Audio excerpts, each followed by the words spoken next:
My life is just like any other, not what one wishes it to be. My sloth, my anxiety, and my unyielding depression weigh on the back of my mind like a snagged counterweight. I won't blabber on as if the details of such an existence aren't universally understood. I'm sure anyone with an inkling of self-awareness could point to a prime example in their being. As time has slogged on in this context, the fall equinox has come and gone. The fiery beauty of the changing seasons leaves a dull and dreary setting in its wake.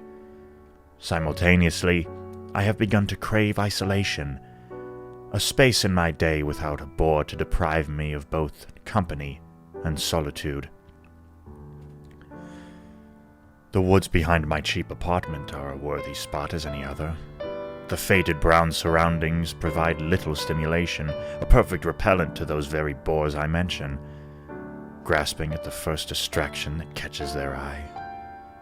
Upon my walk, the fresh air washes away my mental haze. With such relief, I travel further. Prolonging the isolation more than usual has given me greater clarity and ease.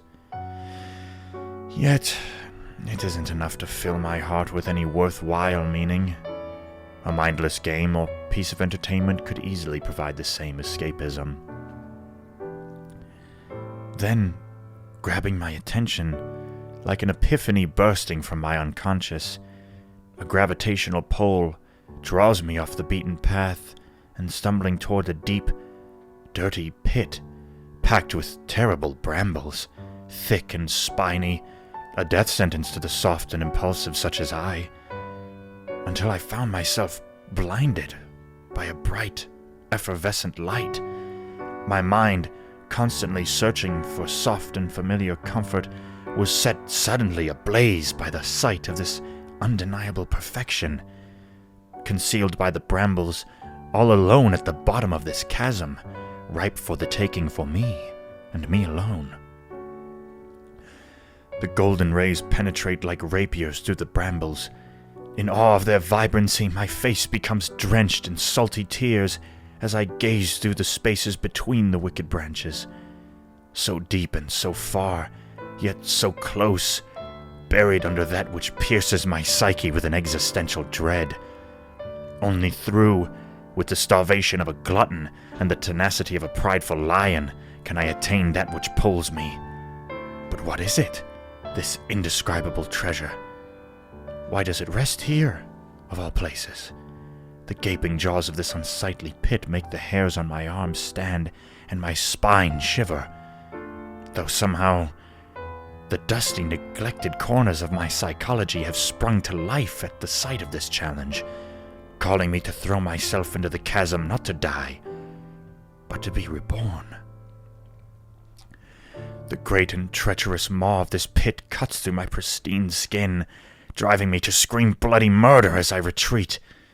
Approaching again, I reach past the menacing incisors that sliced me, and toward the molars, my forearms assaulted, and my knuckles crunched under the might of this mass of thick, thorny limbs. Retreating once more, not with the same previous fear, but with a profound rush of euphoria. Never before had this feeling manifested within me, but so viciously did it peel away the complacency that was so built upon my being like a grimy film.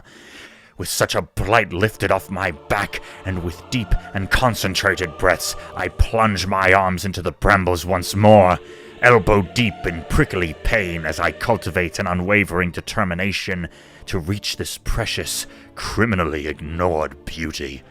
Reaching deeper, my biceps and triceps are wrapped in the relentless teeth of this arboreous monstrosity, deep in the woods, far from prying eyes and well-meaning souls who would yank me from this endeavor. I scream no more as I concentrate only on closing in, gaining ground, and solidifying my foothold. With gnashing teeth, I meet the brambles with the same ruthless ferocity, growling like a starving hound as I inch closer to my prize until the pain becomes so unbearable that my animal brain forces me to recoil in self-preservation. On my knees, bloody and mangled, my mind spirals into uncertainty and frustration. What has possessed me into such a determined frenzy that I would risk life and limb for something that, while so alluring, remains so bloody vague? Then again, reaching so deep was far more than I thought I was capable of when I happened upon this perplexing scene. I know at this point to retreat would be more painful than bearing this uncoveted experience.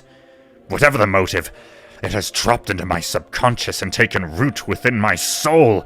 To return home with my tail between my legs would feel like a walk to the execution chamber.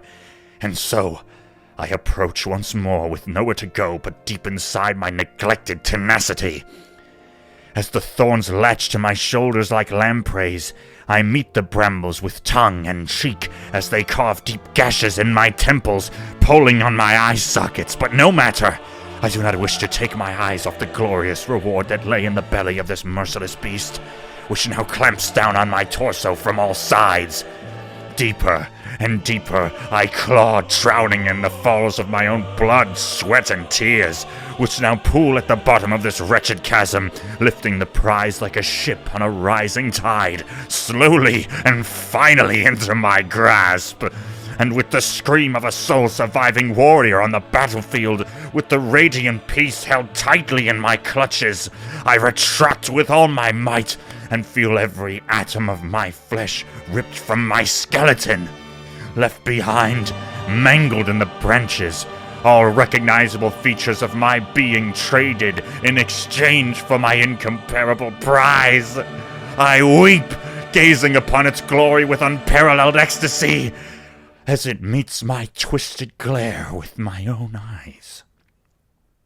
A mirror, shimmering in the light of the overcast sky, reflecting an inimitable rendition of the self, strong and tempered, like a master-crafted blade, utterly unrecognizable to me, but somehow so true, so natural. A new and otherworldly person birthed from the blessed womb of the Brambles.